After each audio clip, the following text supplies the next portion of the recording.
Dare to enter Crow's Quill's books, where tales of forgotten realms and fearless souls come alive. Today's journey, Raven's Prophecy. The Elder Trials, chapters 15 to 16, by Mark and James Lindsay. Will you uncover the truth hidden in the shadows? Chapter 15. Astrid couldn't remember getting back to the village, or getting home, or how she ended up back in her bed, but she was pretty sure it would have been her father. Astrid awoke with a start. Normally the early morning sun flowed in through her bedroom window. However, it wasn't there to greet her this morning. She knew instantly that she had slept in. Struggling with her clothes, she raced out into the kitchen, worried that she was late for the next trial. Instead, she was greeted by her mother, who looked concerned, despite her best intentions to show otherwise. "Relax. You still have a couple of hours until the next trial. Your father and I thought it best to let you sleep in. You need the rest. You also need food." "Sit," Druid instructed. Astrid still felt exhausted. She allowed herself to be led to the table. A steaming bowl of oatmeal awaited her. Astrid waited to the very last minute before leaving her parents. The last thing she felt like doing today was undergoing yet another hard day and night competing in the Elder Trials. Even the idea of seeing her friends was just another reminder of these hellish trials. When she arrived, the others were waiting, all except Emma and Bjorg. The other competitors' expressions mirrored her own. Even the great Erik looked fatigued. "Hey," Magnus said. The bags under his eyes said it all. "Did you hear?" A voice from behind said. It belonged to Katla. She looked very pleased with herself. "Hear what?" Astrid asked.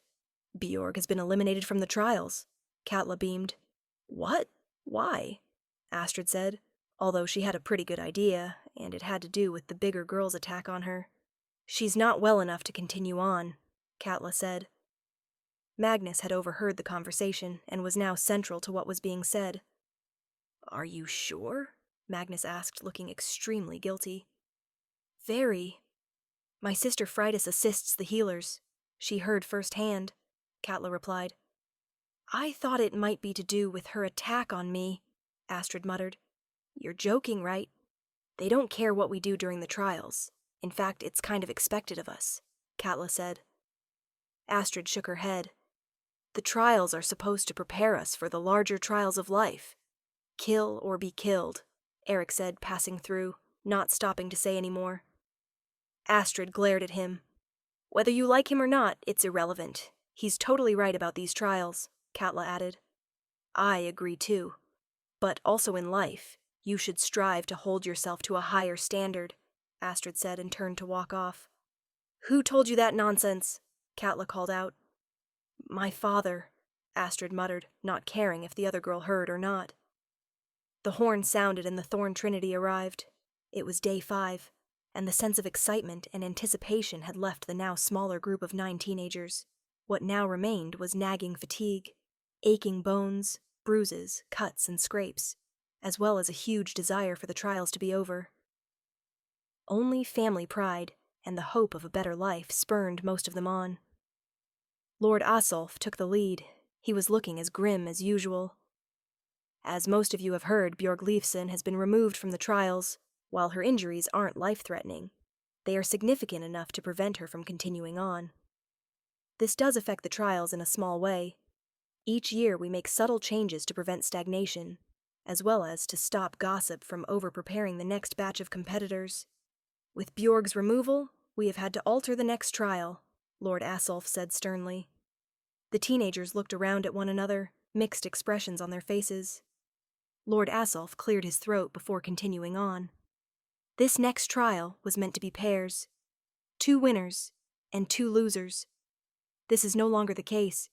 We will be splitting you all up into 3 equal teams, and at the end of the trial, 3 of you will be eliminated from the Elder Trials," Lord Asolf announced. The 9 teenagers looked up at the timber dais shocked. "And before you panic, the teams will be drawn randomly. Once your name is called, you will come forward, and in your team of 3, you will be shackled together," Lord Rag added. More shocked looks from the kids. "There is one more thing. This challenge is a big one, and as such, you will have 48 hours to complete it. But a more thorough briefing will take place after the teams are made, Lord Asulf said, and motioned one of his soldiers to come forward, in his hand a steel box.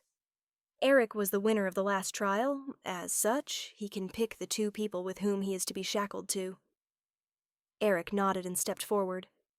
Eyeing the group for a long pause, he then grunted, "Pace and Den," Erika said with confidence, his face indicating his displeasure. Everyone looked shocked by his choice, especially Den, who walked awkwardly towards Erik. All 3 boys were shackled together by their ankles. Lord Asulf regarded the group before him and reached again into the steel box and pulled out a small piece of paper. "Mjol Osborne," he announced. The young girl stepped forward. "Katla Hagen." She nodded and approached. Lord Asulf rooted around in the box and produced the 3rd piece of paper. "Iver Dalgard." Iver looked shocked and refused to move. "Iver Dalgard, step forward," Lord Asulf urged impatiently. Iver just stood there. "Iver, it's okay," Magnus said. "You'll be fine," Astrid agreed, although she was well aware that after this next trial, one of their group would be eliminated. Iver stepped forward, Lord Asulf's soldiers shackling them together. After which Astrid, Magnus, and Mist were then called forward. The soldiers were large and emotionless. They clipped the iron cuff around Astrid's ankle and locked in the pin. It felt heavy, too heavy. They then cuffed her other ankle. Magnus was attached to her left, Misty her right. The Osborne twin winced, not from pain but the unknown, and the idea of facing it without her sister. The Neophytes were again loaded into the wagon, the windows boarded up. They traveled for several hours, the temperature getting colder by the minute. The only thing they could hear was the sound of the horses' hooves. No talk from the lords or soldiers. For some reason, Astrid didn't think this was from fear of Asulf, but rather fear of something else. She didn't know why this thought kept coming back to her, but the lack of external noise and visual prompting was playing havoc with her imagination. Even within the wagon, it was quiet, the atmosphere desperate. It appeared that the trials were becoming more dangerous with each one, and after the last, it was clear to be having a negative effect on the members of the group. After what seemed an eternity, the wagon came to an abrupt halt. Blinding daylight flooded the confined space of the wagon, and Asulf's men helped the Neophytes from the interior. Astrid and her 2 trial partners were the last to exit, but just before she saw her surroundings, she heard the other Osborne twin curse loudly. "You cannot be serious," Mjol said angrily. Then Astrid saw for herself, Mjol's words summing up their situation perfectly. "Is that what I think it is?" Magnus whispered in her ear. Astrid nodded dumbly. They stood on the edge of a large hill overlooking the ancient ruins of a vast stone castle. Its majesty and splendor long since vanished, due to war, time, and the elements. What was now left was a stone rabble, covered in thick wild thorns. Large trees grew in abundance around the deserted estate. Twisted black branches, devoid of leaves, reached up from the grassless ground, like demon hands to the heavens. Astrid shuddered involuntarily. The place in which you cast your gaze is known as Drekavak's ruin. Not ruins, as some people say, but ruin. Drekavak was a powerful warlord, merciless and vain. During his reign, he protected his people from invaders, and won many battles abroad, but as he got older, he became complacent, believing that nothing could ever breach his defenses. "But he was wrong," Erik said, interrupting his father, who looked annoyed. "Yes, he was wrong," Lord Asulf agreed. "What happened?" Katla asked. "No one knows. Some say dark elves, others orcs. Some believe something older, darker, something not seen by the eyes of men," Lord Asulf continued. "Why doesn't anyone not know?" Magnus asked. The teenagers were becoming restless and worried. because no bodies were ever recovered. Nearly 1,000 men, women, and children lived within these walls, and overnight they all vanished, Lord Asulf said. He wore a strange expression, and after a moment Astrid knew why. He was enjoying himself, enjoying the effect this place and his tale was having on them all. For reasons she couldn't understand, this made her mad. "What's the challenge?" Astrid asked. Lord Asulf gave her one of his appraising stares, the ghost of a smile on his lips. "There is a labyrinth of tunnels beneath those ruins. At the center, Drekavak's throne room. Next to his throne, a trunk filled with coins, the currency of his people. You are to find this trunk and retrieve 1 coin per team. Only one, and return it back here. The first team to return wins. The last team, if you return, all 3 members will be eliminated from the Elder Trials. You have 10 minutes before we start," Lord Asulf stated. "This is bad. Really bad," Den called out to Astrid and Magnus. "Watch your mouth. You're on my team now," Erik growled. Den wanted to ignore him and talk to his friends, but he feared the larger boy, and feared the trial they were about to embark on. He knew he needed Lord Asulf's son. He nodded and backed away from his friends. "It's okay, you'll be fine," Astrid said. Magnus tugged on her arm. "He's with Erik. I know he'll be fine. Us, on the other hand..." "I'm scared," Magnus said. Astrid could see in his eyes that he meant it too. She turned her head towards Mist, who nodded as well. Astrid too felt frightened. She knew a little of the legend of these ruins, most of which was unknown. Scary stories of monsters and creatures that were told to children when they were naughty. "I know you're scared. So am I. Lord Asulf has put these shackles on us as a handicap, but I see this as a strength. Alone, in that labyrinth, and this trial might finish us, together. We can do this," Astrid said, summoning up all her positivity, in the hope that it would rub off on Mist and Magnus. The fear was still in their eyes, but something in their posture suggested that they were in it together. 1 minute, Lord Asulf announced. All 3 groups looked panicked.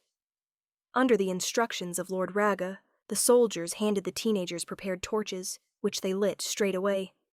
"That's time," Lord Asulf said, and before he could speak, Lord Rag interjected. "May the gods protect you," he said, looking straight at his son, Pace, worry written all over his face. The 3 groups made their way down to the ruins, the iron shackles and connecting chains making their movements an awkward shuffle. What was once a glorious archway that led visitors into the powerful kingdom was now little more than a treacherous landslide of rock and stone, and in the center, a black opening leading down. For the first time that day, Erik looked unsure and apprehensive, feeling the gaze of his father. He bit back his thoughts of fear and death, and led his team into the unknown. Astrid's team was the last to enter. They followed the stairs that led straight down. In the distance, they could see the light from the other team's torches. Eventually, the stairs leveled out to a vast open doorway. Large green stones made up the archway, on each one engraved with an unusual symbol, unlike anything they had ever seen before. "What do you think they mean?" Mist asked. "An ancient language, maybe," Magnus mused. He then spied something near the top of the arch. A stone that wasn't marked with a written symbol, but rather an image. "It looks like a face." "Sort of," Mist commented. The image was a blank circular face, faceless snakes writhing from around it.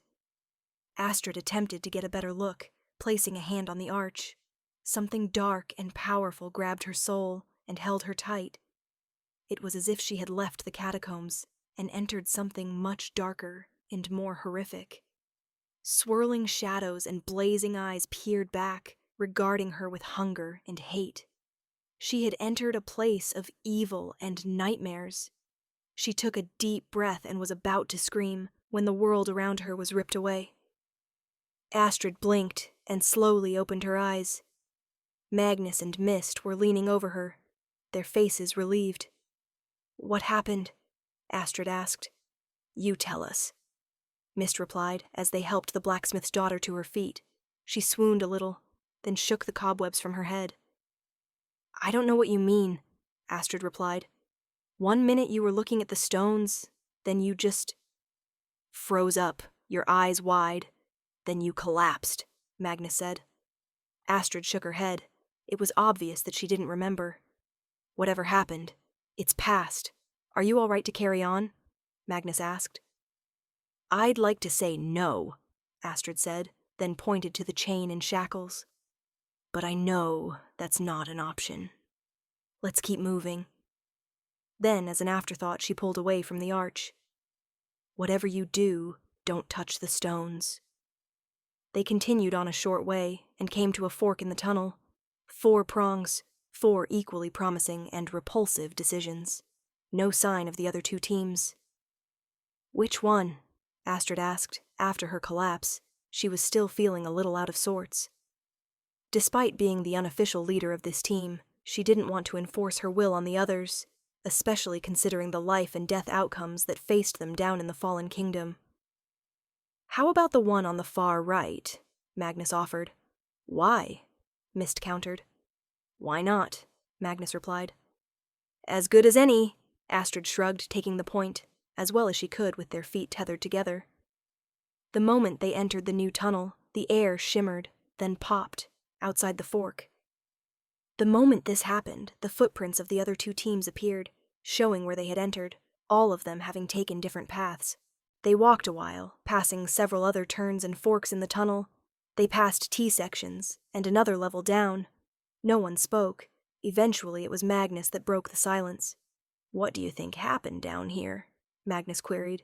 It's bad enough that we're down in this dark hellhole. Do we have to talk about it too? Mist responded. We're down here. Nothing can change that, but maybe talking about it may demystify it a little, Astrid offered. Mist said nothing. I think that it was disease, Magnus said. You're so weird. Mist shook her head. Magnus ignored her. You think disease killed all those people? Astrid asked. It's a possibility. I don't think that's what happened here. The bodies of over 1,000 people just disappeared. Astrid said. So you think that another army conquered and killed the entire population? Magnus asked. This place was an amazing kingdom. No. An invading army wouldn't have done this much damage, then buried or removed the dead. Makes no sense, Astrid said. My father said that the king made a covenant with evil from the beyond, then tried to go back on the deal, Mist said in a low voice. I've heard this story too, Astrid agreed. So you think that's what happened? Demons did it, Magnus asked. I don't know, but this place has some major darkness surrounding it. If demons, or devils, or whatever you want to call it, are to blame, it kind of makes sense that something possessing supernatural power would be the only thing able to make so many people disappear without a trace, Astrid suggested. Just then, at that exact moment, a loud, deep moan echoed down through the tunnel, the sound stopping them all in their tracks. That's Erik. Messing with us, Magnus said unconvincingly. Of course it is, Mist nodded, wanting to believe it true. I don't think it is, Astrid said, holding her torch before her, struggling to peer into the darkness before them. It's not funny, Mist yelled out in a shrill voice. There was no answer. Silence. Then the moan sounded again, only it kept going. Longer. Louder. Angrier. Becoming a growl. That's not Erik, Astrid whispered. Ahead, something stirred in the pitch black. I don't want to be down here anymore, Mist moaned. Astrid and Magnus ignored her. They were rooted to the spot, transfixed, as the movement ahead of them took form. Just like a man, it walked on 2 legs, only this was no man. It was tall, well over 7 feet, its head nearly touching the roof of the tunnel, which it held to one side. Abnormally long arms hung dead straight at its side. Its steps were heavy and disjointed, jerky, as if the effort of walking was new, painful. Astrid still held her torch out, the figure not quite having reached the visible range of the fire's glow, and when it did, all three of them screamed.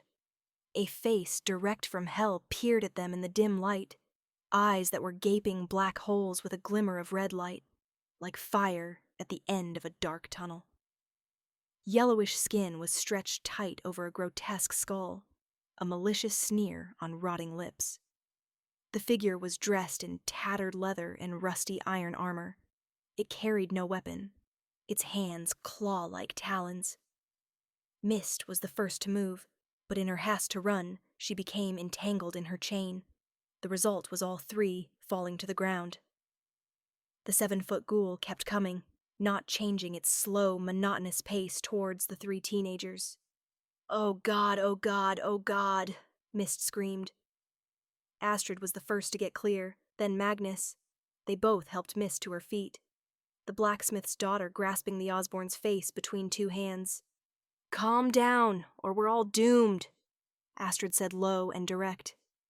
Despite the horror of the situation, Mist still held enough sanity to nod that she understood. Utilizing teamwork, grit, and speed, the three kids turned and fled. Chapter 16. The screams of Astrid, Magnus, and Mist carried their way through the catacombs of the ancient labyrinth.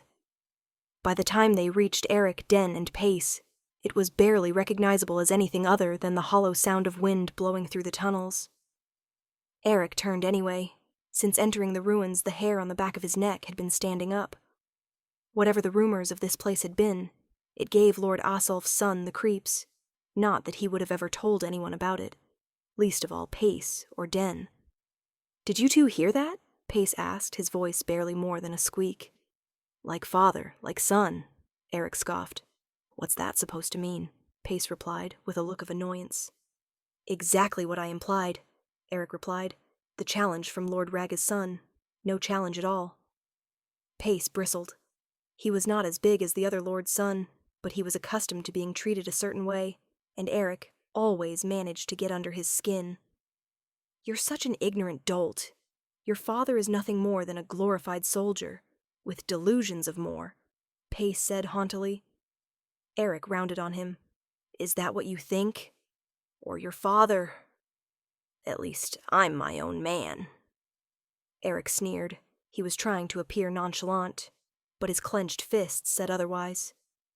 During the exchange, they had left the tunnel and entered a small clearing of the ruins, stone and rock becoming trees and ferns. They had entered a thick forest, and only Den had noticed the change in their surroundings. We have a problem here," Den warned. "Why don't you shut up?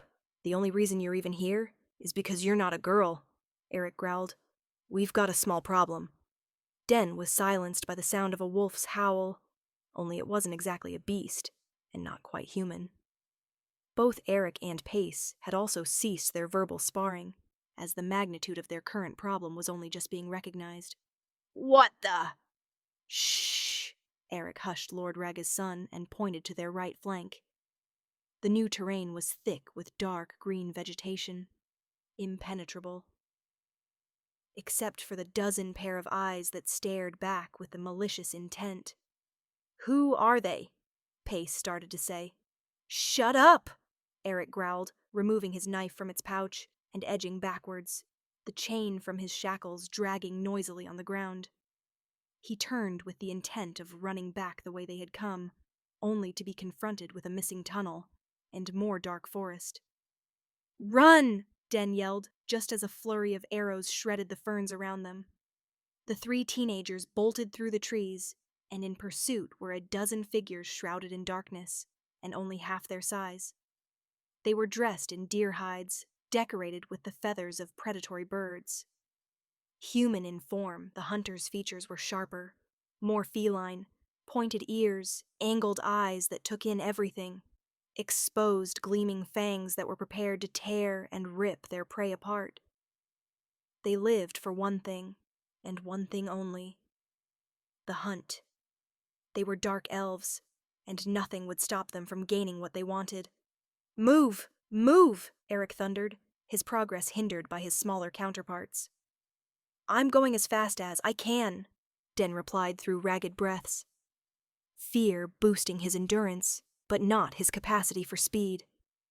Pace screamed, arrows continuing to rain down around them as they ran deeper into the underground forest. "Where did the tunnel go? It was right here," Den cried, his eyes desperately scanning the way ahead. "Just keep moving, the dark elves are catching us," Erik urged, their shackled legs struggling to work in unison. The dark elves drifted in and out of the trees like wraiths, appearing 1 second to attack, the next, gone. The 3 teenage boys unable to keep track of the warlike creatures. "They're toying with us," Pace yelled. This comment, despite the truth of it, infuriated Erik, who despised the entire situation he had been thrust into. Alone, he was fast, strong, and tough. But this stupid trial now meant he had to share his fortune with 2 lesser competitors. At best, they would simply lose. Worst, they would all die. "Keep moving. I'll not die today because of your lazy cowardice," Erik growled, grasping Den and Pace by their shoulders. He pushed them on. "Hey, watch it!" Pace resisted, twisting from the larger boy's grip, his concentration broken, and his foot striking a fallen log, causing not just him, but all 3 to fall and roll, the ground beneath their feet dropping away dramatically. They tumbled violently down a steep embankment, their vision a blur of green ferns and red soil. Twisting and rolling, they had as much control of their movements as the water in a flowing river. After what seemed an eternity, they eventually came to a crashing stop, a large, rotting stump preventing their further descent. There was silence. A small breeze rustled through the undergrowth. Heavy, exhausted breathing from the 3 teenage boys was followed by a groan, a whimper, and a growl. Erik sat up and shook his head and rubbed his temple with the palm of his hand. He looked at the smear of blood on his palm, and instead of concern, this brought anger. "Which one of you idiots did this?" Erik cursed, holding out a bloodied hand. Pace stirred and shook his head. He looked pale, and on the verge of tears, testing his arm to make sure that he hadn't broken what was obviously hurting him. As Erik was untangling his chains, Den sat straight up. "Where are the elves?" he cried. There was silence. In their attempted escape and subsequent fall, they had forgotten the reason for their earlier panic, and in Den's 4 words, they were immediately pulled back into a situation of life and death. Their heads all craned around, trying both to become part of the surroundings and find the location of the dark elves.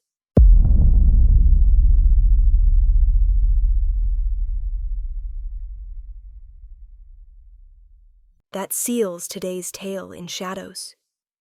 We hope Raven's prophecy, The Elder Trials, has drawn you deeper into its enigma.